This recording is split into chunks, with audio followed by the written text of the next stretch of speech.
রাধিকা রেগে নিশার গায়ে হাত তুলে ফেলে। এরপর নিশা মাটিতে পড়ে যায় এবং সে প্রচন্ড রেগে যায়। এরপর তারা দুইজন রাধিকার উপর খেপে যায় এবং রাধিকাকে অনেক মারতে থাকে। রাধিকাকে মেরে একদম অবস্থা খারাপ করে ফেলে। ঠিক তখনই সেখানে মিলি আসে। এই মাইয়া, তুই নিজের কি ভাবস যে এই গ্রুপে নতুন আসছো? এই গ্রুপে আমাদের কিছু নিয়ম আছে, যদি সেটা মানতে পারস তাহলে আমাদের সাথে থাকতে পারবি। ঠিক আছে, বুঝতে পারছি। আমি যেহেতু তোর বড়, তাই আজকের থেকে তুই আমার আপু বলে রাখবি। এখানে সবাই তোর সিনিয়র। আচ্ছা, এখন থেকে আমাদেরকে আপু বলে শোনা। রাধিকা ওদের সাথে তর্কে জড়াতে চায় না, তাই ফালতু ঝামেলায় জড়াতে না চেয়ে সে ওদের কথা মেনে নেয়। হাই নিশা আপু, হাই জাজবি আপু, হাই মিলি আপু। না, তোমার এইসব করার দরকার নাই। এখানে এমন কোনো নিয়ম নাই যে আমাদেরকে আপু বলতে হবে। ওরা ফালতু তোমাকে পাগল বানাচ্ছে। মিলির এই কথা শুনে নিশা তার দিকে তাকিয়ে থাকে। সে ভাবে রাধিকা আর মিলি একই রকম। রাধিকা ওদের কথায় মনোযোগ দেয়া বন্ধ করে দেয়।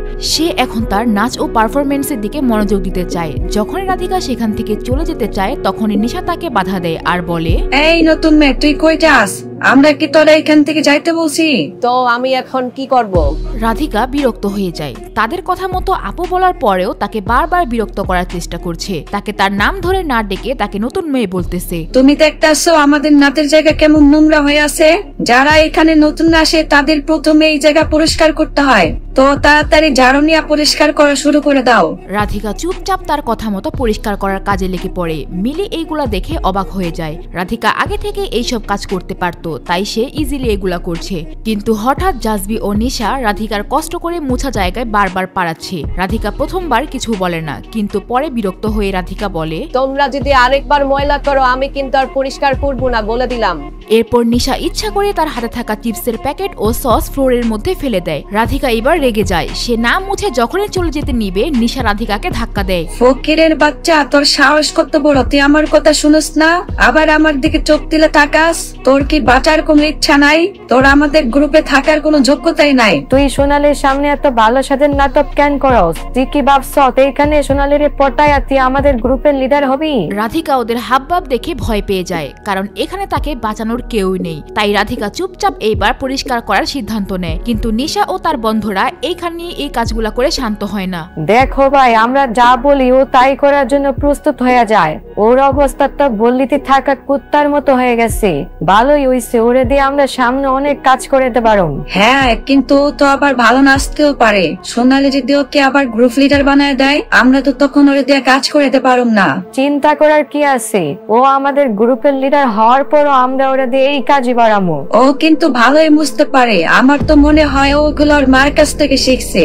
মা আর মাইয়া মনে হয় একই রকম হইব।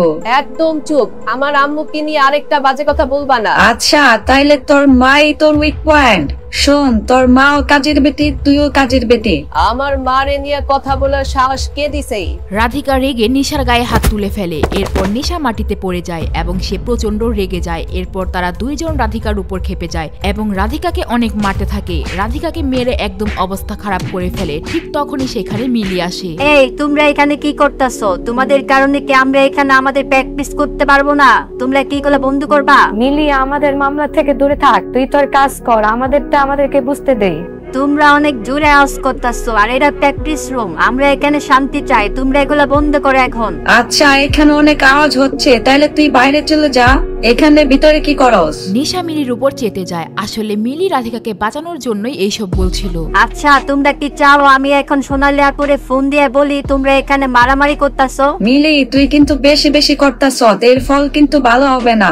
সোনালীর কথা শুনে নিশা আর জাজবি একটু ভয় পায়, আর সাথে সে রাধিকাকে আবারও ধমকি দেয়। হ্যালো গাইস, আমাদের ভিডিও এখনই শুরু হবে। এর আগে আপনারা যারা কম দামে ফ্রি ফায়ার ডায়মন্ড টপ করতে চান, 100% ট্রাস্টেড ওয়েবসাইট খুঁজতেছেন, তারা গুগলে গিয়ে সার্চ করেন icontop.com।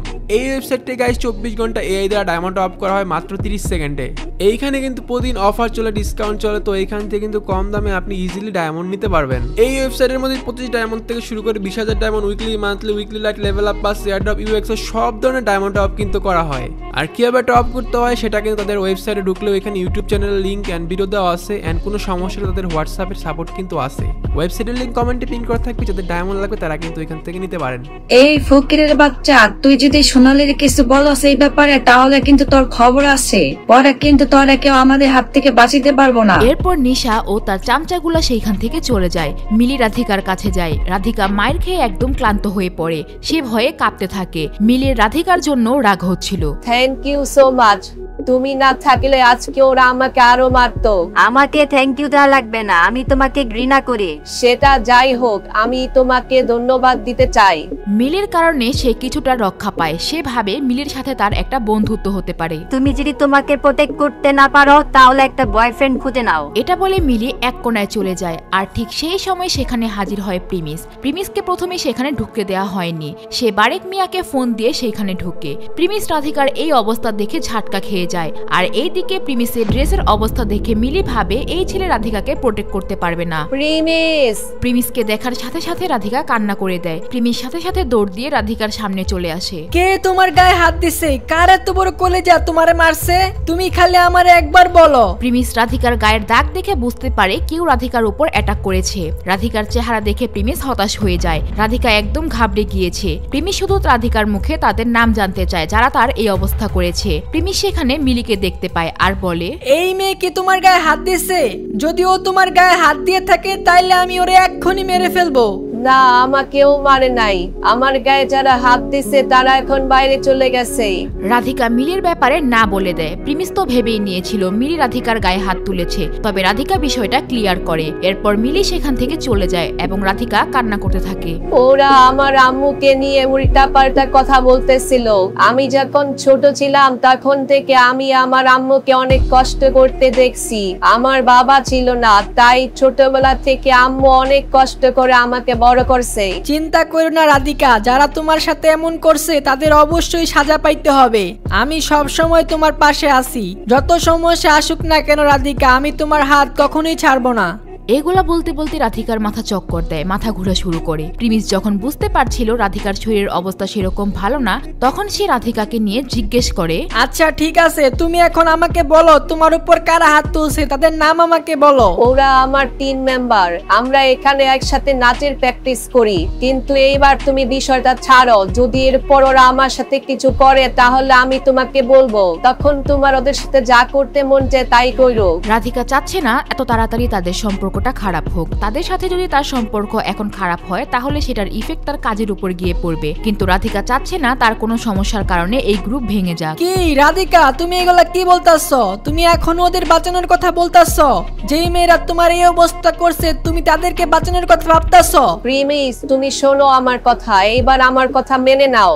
আমি ওদের সবাইকে সাবধান করে দিব। যদি এরপর ওরা আমার সাথে কিছু করে আমি সর্বপ্রথম তোমাকে জানাবো। প্রিমিস রাধিকার কথা শুনে রেগে যায়। প্রিমিসের তাদেরকে ছেড়ে দেওয়া ঠিক বলে মনে হচ্ছে না, কিন্তু রাধিকার বলার পর তার আর কিছুই বলার থাকে না। আচ্ছা ঠিক আছে, চলো আমরা হোটেলে যাই, আমার আম্মুর সাথে দেখা করে আসি।